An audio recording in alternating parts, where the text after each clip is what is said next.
And Firstborn continues next week at the same time.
On BBC1, outstanding drama for Christmas.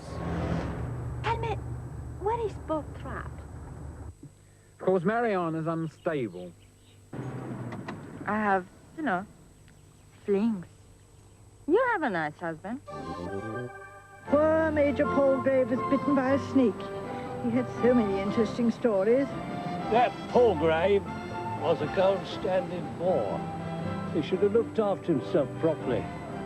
Look at me. The doctors gave me up years ago. Major Palgrave had high blood pressure. Nonsense. It's going to happen so fast. Tilson's mob and the police won't know what hit them. Anyone who moves around, as much as Mr. Grob, might be frightened or something.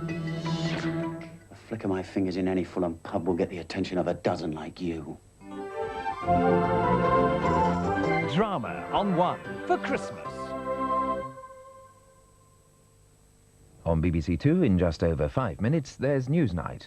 Here on BBC One, the late film at 5 to midnight stars Robert Mitchum, Angie Dickinson and Robert Walker as the eponymous young Billy Young, a youthful outlaw who escapes Mexico and is then forced to change his lawless ways when he joins forces with a man who's out to find his son's killer. That's after a special programme now on BBC One, in which David Dimbleby addresses the issues on the agenda of this weekend's crucial summit in Strasbourg. Europe's future, our choice.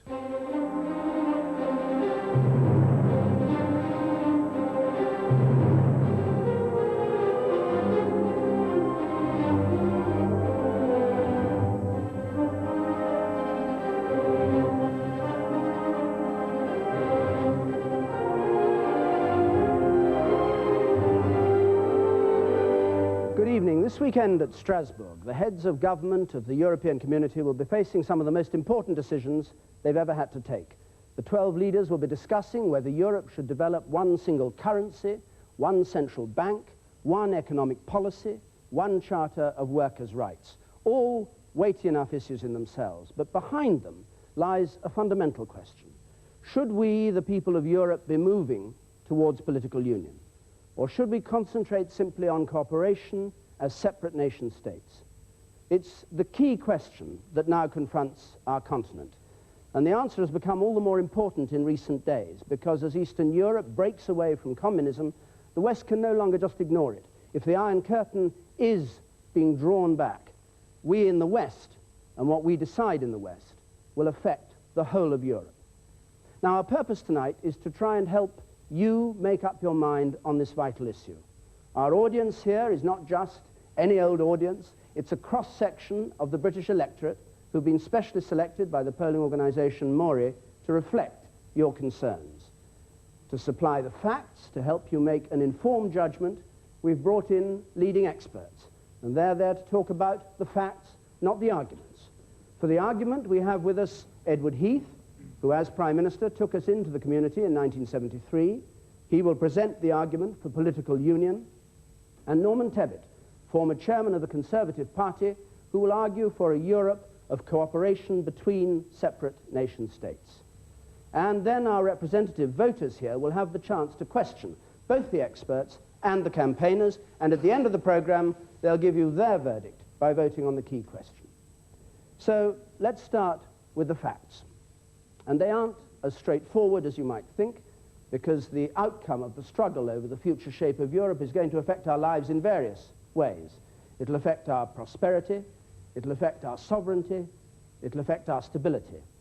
And we need to decide which of the two ways forward proposed would serve us best on each of these different fronts. So we'll deal with each front separately. And we begin with the question of prosperity. John Plender, who will be taking us through this argument, writes on economic affairs for the Financial Times. John. The idea that our prosperity is at risk seems to be the main reason why most of us now accept that we've got to have closer links with the rest of Europe. But closer links need not mean political union. And though there are economic arguments for political union, there are also economic arguments against. 5 miles from the centre of Paris lies Renault's Billancourt plant. It turns out over 100,000 vehicles a year.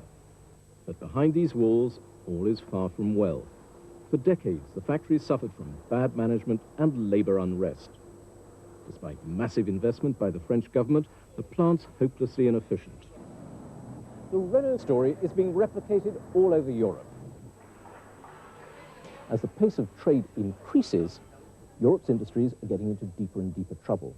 If Europe fails to rise to the challenge, much of its industry will be wiped out, and many of us will be a great deal poorer. However, in Western Europe at least, something's being done. From this unassuming office block in Brussels, European community officials are masterminding a rescue plan for Western Europe's industry. By 1992, a single market will be created in Europe.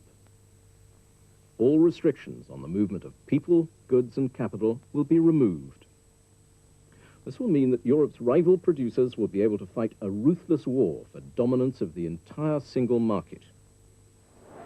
One company which is well prepared to take advantage of 1992 is Europe's largest car maker, Volkswagen of West Germany. Here, at the company's plant at Emden in northern Germany, the recently relaunched Passat model is coming off the production line. The outcome of world-class design effort and massive investment, it's a direct competitor for both the Renault 21 and the Nissan Bluebird. And it's well placed to knock out both. Volkswagen is already market leader in Western Europe. In the past 2 or 3 years, it's transformed itself from a largely German production base to one which exploits the low-cost advantages of Spain and Eastern Europe. And above all, it already has the overseas presence, which will allow it to turn a European competitive advantage into real global competitive power. Volkswagen's triumph may be bad news for Renault. But if, thanks to 1992, Volkswagen is able to see off Nissan, Europe will be better off. That, then, is the way in which Western European governments are hoping to ensure that we all stay prosperous. But there's a problem with this scheme. Competition between Europe's companies is still far from perfect, and imperfections will remain even after 1992. A thriving shopping centre in the heart of Luxembourg. At first glance, much like many another in Western Europe. But here, many of the shoppers aren't Luxembourgers. They're cross-border day trippers from Belgium, Germany and France. They've come because goods here are cheaper than in their own countries. But this isn't because Luxembourg's traders are more efficient. It's because VAT is lower in Luxembourg. Luxembourg's low VAT rate may be good news for French day trippers, but it makes a nonsense of the idea of fair competition between businesses. By setting such a low VAT rate, the Luxembourg government is giving its retailers an unfair advantage over their French, Belgian and German rivals. Setting different rates of VAT is not the only way in which Europe's national governments distort what would otherwise be a smoother working single market. Every day, all the EC governments do things which place their own industries at an advantage. They also do other things which may put some of their industries at a disadvantage. Either way, these activities clearly get in the way of competition. As well as reducing VAT, governments can reduce corporation tax in order to give their companies an advantage.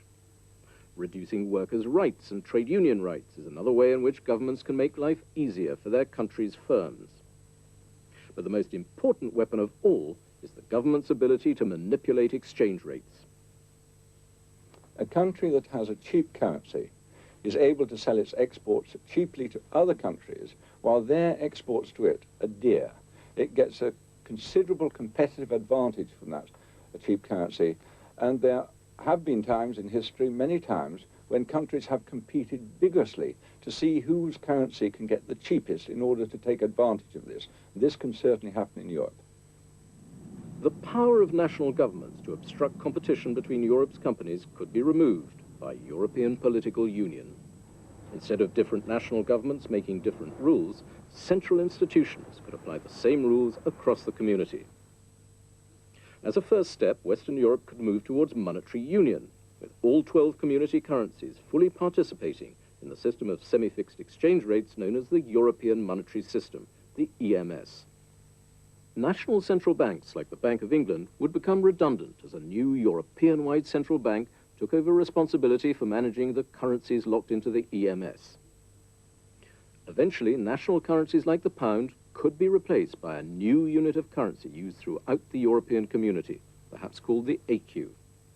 The powers of individual governments and their civil services would be reduced. Power would pass to central institutions, whose writ would run throughout the community, like the European Commission. As national parliaments became less important, the directly elected European Parliament could be given more power, so it could call the more powerful central institutions to account. These new community-wide institutions could lay down tax rates, labor laws, and so on, which would be the same throughout the community. This, then, is the economic case for political union. In place of the varying tax systems, labor laws, and so on laid down by national governments, more uniform regulations would apply throughout the European community. The obstacles to fair competition would disappear, and a level playing field would be created. Western Europe's companies would compete on fair terms, and with any luck, winners would emerge capable of taking on the world.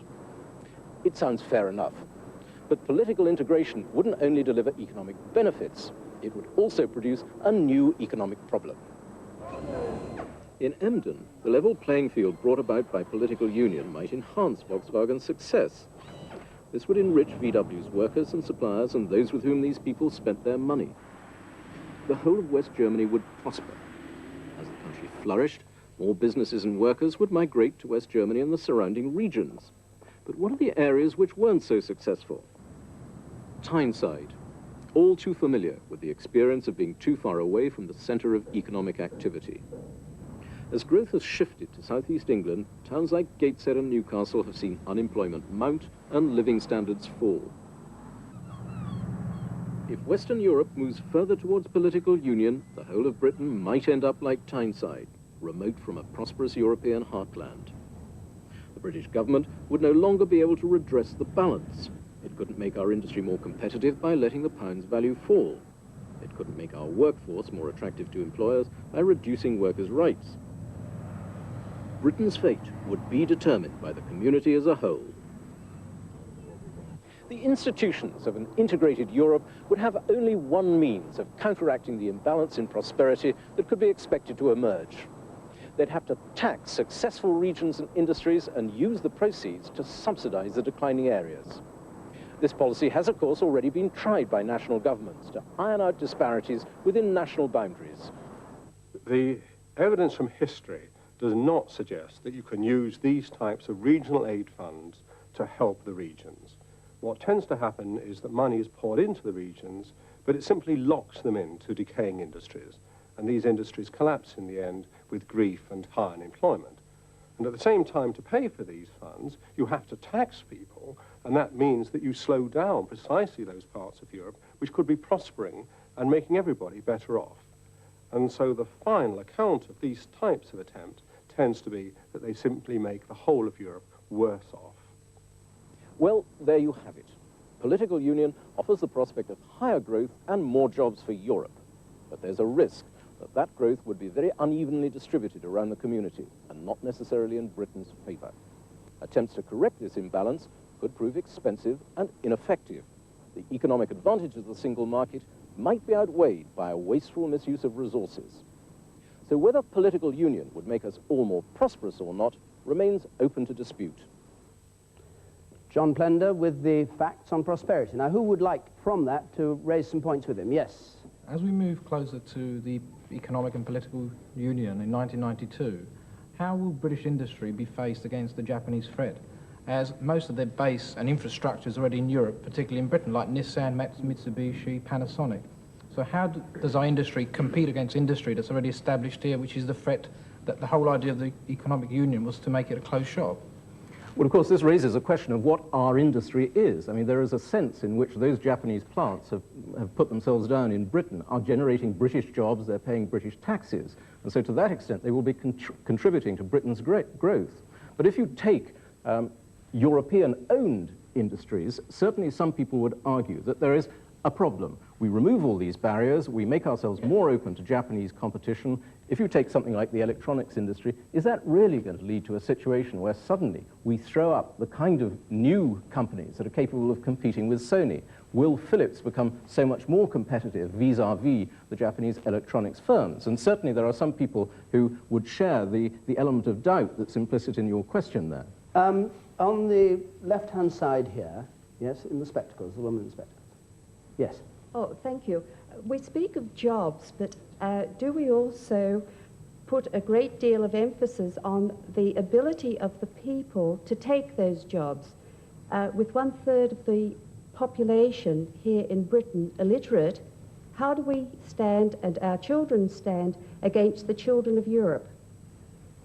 Well, that is a fair question. I would say that the consensus among economists is really that Britain is one of the less skilled economies of the European community. And it's very noticeable, for example, that in the debate on things like the social charter in the run-up to the Strasbourg summit, what the British Prime Minister, Mrs. Thatcher, has been clearly trying to do is to maintain Britain's advantage as a cheap labour country. She appears to have taken the decision that really our comparative advantage vis-à-vis our competitors in Europe lies very much in the fact that we are a cheap labour country, rather like Spain, say, or Portugal. And until we have re-established our base of skills, then that is one of the ways in which we are forced to compete vis-à-vis others in the community. One last question from just behind. Thank you. I'd like to ask Mr. Plender how one could advocate the implementation of a single European currency when one considers that as a third stage of the Delors plan, it would prevent the deflationary process which the first stage, the ERM, is supposed to promote. Well, I think that there are a lot of concerns, as our report implied, about moving towards a single currency. If you take a country like the United States, a federal system which has a single currency, it has a huge advantage in the sense that it has very flexible labor markets. It has an immigrant culture whereby people are quite prepared to move from the northern states down to the southern states. It operates in a much more flexible way than, for example, Europe does, where we have problems of culture, problems of language. We don't move around very easily. And what I was trying to suggest in that report, or what I was saying one of the arguments is that if you throw away one of your chief adjustment mechanisms for different rates of growth, different rates of inflation, different levels of prosperity, then you've got a problem. How are you going to cope with regional disparities? And many economists would argue that really to have a single currency in Europe is indeed quite a risky thing. Having said that, others would say there are huge economic benefits to be had through eliminating, for example, the transaction costs moving from one currency to another, and also from getting rid of business uncertainty. Well, let's pause there, because those are the facts then about the effect of political union and whether it will make us richer or poorer. And it is, of course, for you to decide. But it's far from being the only thing at issue. The future shape of Europe is going to affect not just our pockets or our pocketbooks, but also our freedoms, the extent to which we're able to exercise control over our lives. And it's this question that lies behind what's come to be known as the issue of sovereignty. And to give us the facts as he sees them on sovereignty, John Palmer, who's European editor of The Guardian. John. The word sovereignty is most often used by those who say that political union would undermine our national sovereignty. But European political union would create a European sovereignty in which we would share. The question is, What kind of sovereignty would suit us better? There is a case in favor of each. Lockerbie last Christmas. Middle East terrorism is just one awesome reminder that we're affected by events far beyond Europe's borders. If we're to have real sovereignty over our lives, we need as much influence as we can get over world affairs. Up till now, the American and Soviet military blocs have dominated the world. But the dramatic events in Eastern Europe and the budget crisis in the United States have forced the leaders of both these powers to relinquish some of their grip. So now Europe has a new opportunity to assert itself. But to do so, some argue, it will have to be more united. For Western Europe to pull its full weight in international affairs, it does need to develop a much clearer political vision, a much clearer political identity than it has at present. There is a very sophisticated network of political cooperation amongst the member states of the European community, but it doesn't cover important areas like security and defense. And that means that when the most important discussions are going on, the European community and Western Europe as a whole is not speaking with one voice. Now, if Western Europe is to assert itself in the world that's shaping up for the 1990s, it's going to have to find a way of speaking with one voice, and that's probably only going to come when there's a degree of political integration far in advance of what we see around us today.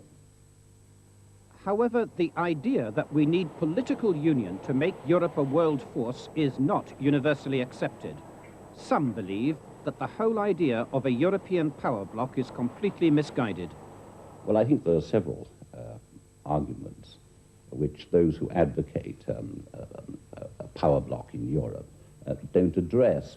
One of them is, of course, the fact that in order to produce an alleged power bloc, you would have to totally absorb the component nation states into a European entity.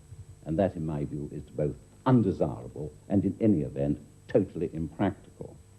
But the second thing against it is, of course, that it isn't the way that the world is now moving. That is to say, the trend of events is not to produce great new blocks of power. This is the age of the nation state. And this is the age in which, as you can see in Eastern Europe and in Russia itself, the forces of nationalism, of people wishing to govern themselves and be responsible for their own affairs, are gathering strength all the time. There are then two views about whether or not European political union would give Britain more influence over world events. But it's not only in the wider world that there is a question mark over national sovereignty. We have to think not only about Britain's role on the world stage, but also about its power over what happens within Europe. The Rhine is one of Europe's most romantic rivers, but it now poses a threat to much of the continent. These environmentalists are monitoring pollution in the Rhine caused by chemical waste from West German factories. There are a lot of pollutions. There are many organic substances. There are a lot of metals, for example, cadmium, copper, and there are very dangerous substances for fishes. The effluent in the Rhine does not stop at the German border. It flows into Holland, eventually reaching the mouth of the Rhine at Rotterdam. The toxic sludge that settles on the harbour bottom has to be regularly dredged to keep the shipping lanes clear. But despite the costly measures taken by the Dutch to control pollution, much of it flows into the North Sea. And now it is threatening the livelihoods of these Scottish fishermen. They must stop. It's no good for the fish and nothing else, is it? It's no good for the environment at all. There are other ways in which the activities of one nation can affect its neighbours. Acid rain caused by emissions from British power stations and car exhausts kills trees across the continent. The governments of neighbouring countries can try to find common solutions to such problems, but conflicting national interests makes agreement very difficult for the governments of separate sovereign states. Political union would enable us to influence what our neighbours do. But there would be a price to pay. For the influence we would gain over our neighbours' affairs would be offset by the influence which they would gain over ours. The village of Ospringe is just 30 miles from Dover. As a result, it bears the full brunt of the lorry traffic hurtling off ferries from Europe. The relentless tide of juggernauts makes local people's lives a misery.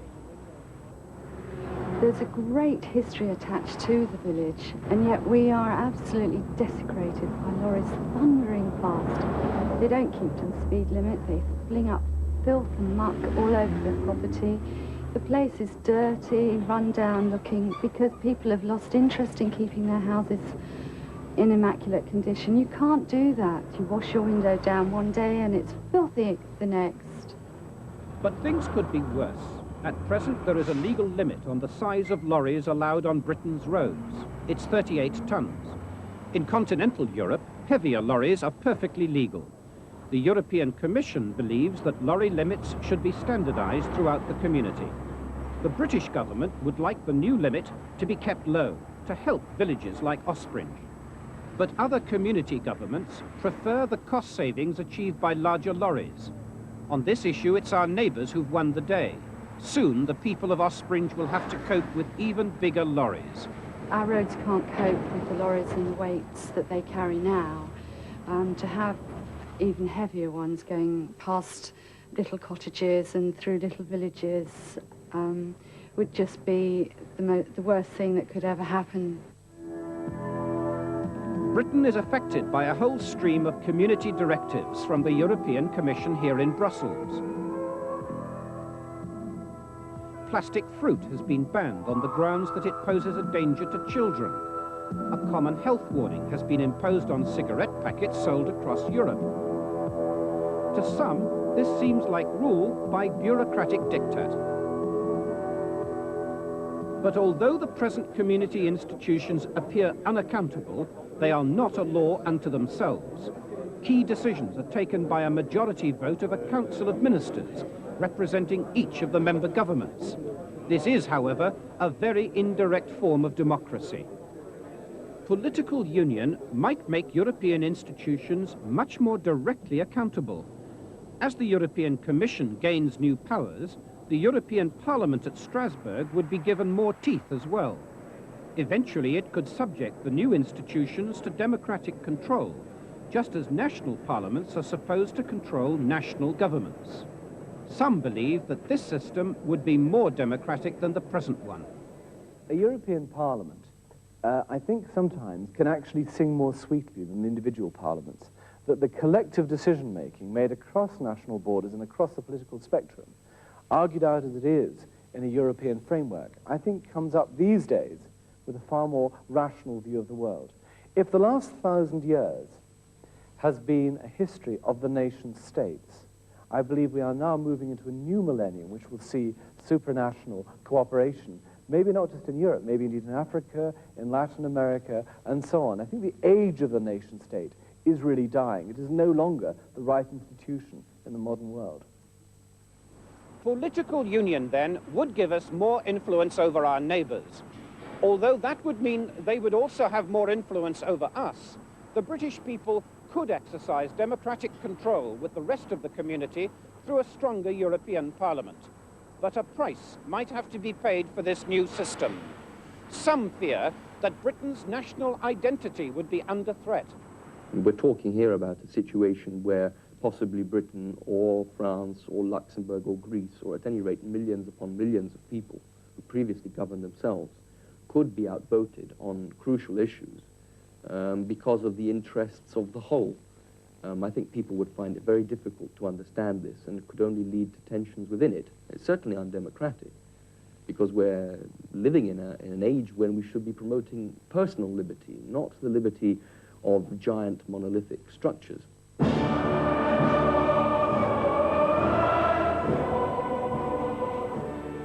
For some, then, our ability to express our will as a nation has a value in itself. The ability to manage our affairs as Europeans would not be an adequate substitute. For them, nationhood is real, and European identity is bogus.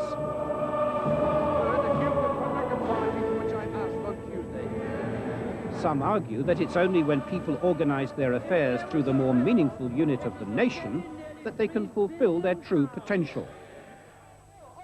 a colourless superstate would prevent people from being truly free. In the end, then, the sovereignty argument turns on what kind of people we see ourselves being. How do the British people want to influence world affairs? Can we come to see ourselves as Europeans? Or is our sense of national identity too important to sacrifice? It's all a matter of what kind of sovereignty we value most. John Palmer, then, on the issue of sovereignty. Now, let's have some questions about that arise from that, or comments on that. Yes, from the gentleman in the sixth row there. Yeah, I'd like to ask, isn't it an obvious conclusion that whatever you say about the European Parliament, the largest, most economically sound states in Europe undoubtedly will end up dictating to the rest of the Europe, and the smaller nations will actually become dictated to by the larger ones? Well, those who believe in a democratic political union would argue precisely the opposite, that if you merely have a common market, an economic association, then you're more or less bound to be put into the hands of the strongest, most powerful and competitive commercial power. It's precisely by giving that common market democratic political institutions to enable it to redistribute from the better off to the less well off, to have social policies and environmental policies, that you give the economically weaker people an equality of say with the commercially strong. Another question. Yes, in the centre there. So in other words, we'll lose our identity as we know it. Well, there are certainly some people who believe that if we go towards a more European Union, we will somehow become less British, less German, less Italian, less French. Those who believe that European Union is an imperative would say the opposite, that actually it is part of a process of the rediscovery of the many identities in Europe. For example, it would allow us to give more regional self-determination to the Scots, to the Welsh, to whoever, as part of this federal union. The gentleman in spectacles just below there, yes. Thank you. Do the men in the street in Germany, France and Holland want to become Europeans? I think that it's almost impossible to say what the average opinion is, but probably in these countries there seemed to be less of a clash between being French and being European. The great majority of people in those countries want to be European and believe that it enables them to be French or Italian in a new way. They don't see a conflict between the two. Thank you very much, John. So now we have the facts, or you have the facts before you on this issue of sovereignty. And now we come to the last of these three issues, and recent events have reminded us that it's one that's perhaps graver than either the issue of sovereignty or of prosperity. In the past, Europe has been a turbulent continent. The signs now are that the stable order we've had for the last 40 years, since the Second World War, is itself once again beginning to disintegrate. And the question is, in uncertain times, how best can we promote European stability? Through political union or through a Europe of nation-states? Now, this time our expert is a former British diplomat, Sir Nicholas Henderson. In the recent past, neither those arguing for political union nor those arguing against have chosen to make much of the stability question. They both talked mainly about prosperity and sovereignty, as if we could take stability for granted. But in fact, it's the longing for stability in Europe which actually gave birth to the idea of political union. For the past 40 years, this eternal flame in Brussels has paid silent tribute to those killed on the battlefields of Europe. The two world wars this century have claimed the lives of over 60 million people. In 1918, the politicians had pledged never again. In 1945, they were determined to ensure that future generations were spared the threat of war in Europe.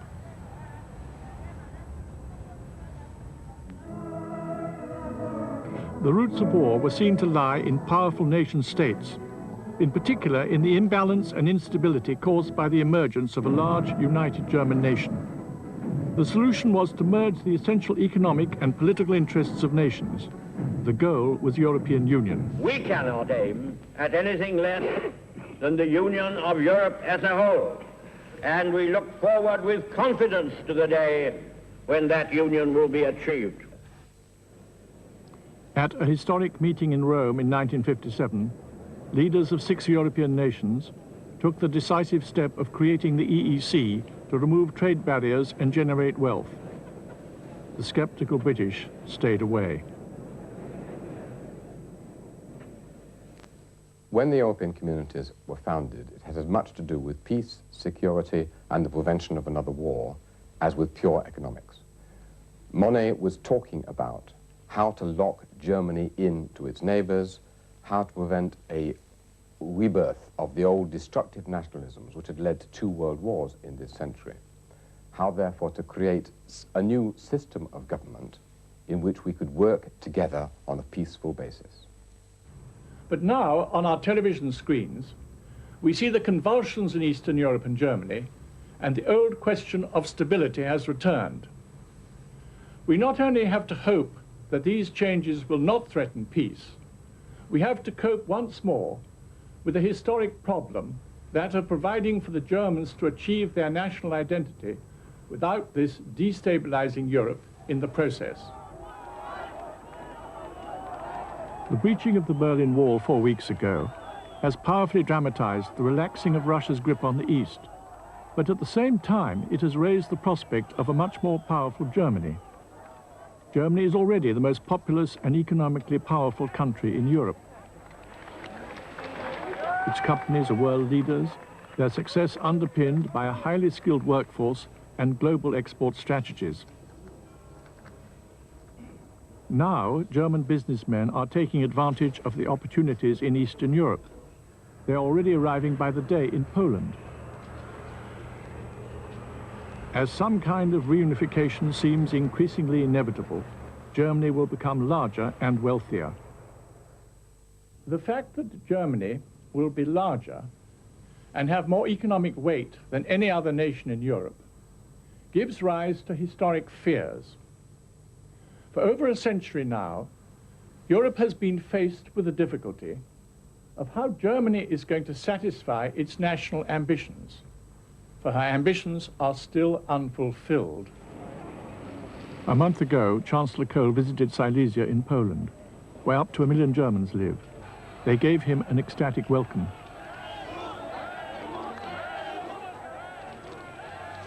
Silesia is one of several areas in Eastern Europe that belonged to Germany before 1945, and no peace treaty has been signed to settle the borders question finally. Old antagonisms survive. As Germans who were left behind, we'd like to have German minority status, the way the Poles have in Germany. They have Mass in Polish in Germany. Why can't we have the same here? As a German minority living in Upper Silesia, we'd like certain rights. We'd like our children to attend German schools and German church services. Their banners read, "We are and remain German," and "Helmut is also our Chancellor," and they are serious. It's terrible. German people should be German people. I was in Nuremberg in 1971, and I saw there a little wall they'd put up, and it said, "That's how the German people are divided." We'd like to be part of it if Germany reunites. It's because of the uncertainty about the national ambitions of a larger Germany that European and especially French politicians are intensifying the drive to anchor Germany into a united EEC. The private fears of French politicians is, of course, that a reunified Germany, politically, but also economically and militarily, who knows, would be too big for comfort for the French and for the whole of Europe. You must try to lock Germany into a system, an integrated system in Western Europe, which will help the process of reunification, which now is considered unavoidable, and try in a way to contain it, to smoothen it, to diffuse all the potential conflicts that might arise from it. If Germany were incorporated into a united Europe, she could find an adequate role in the world to match her size and power. But important arguments are raised against pursuing political union in order to anchor Germany. The Germany of today is said to be like any other Western democracy. 3 generations on from the war, any idea of a threat is pure fantasy.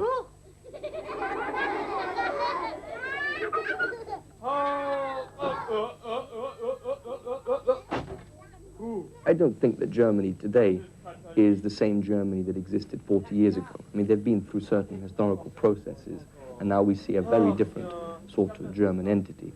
Germany is not a threat to Western Europe. Germany is bound into Western democratic values and has been for 40 years. They have a wonderful system of government. It's something we should all be admiring in the rest of Europe. There's no way that Germany is a threat.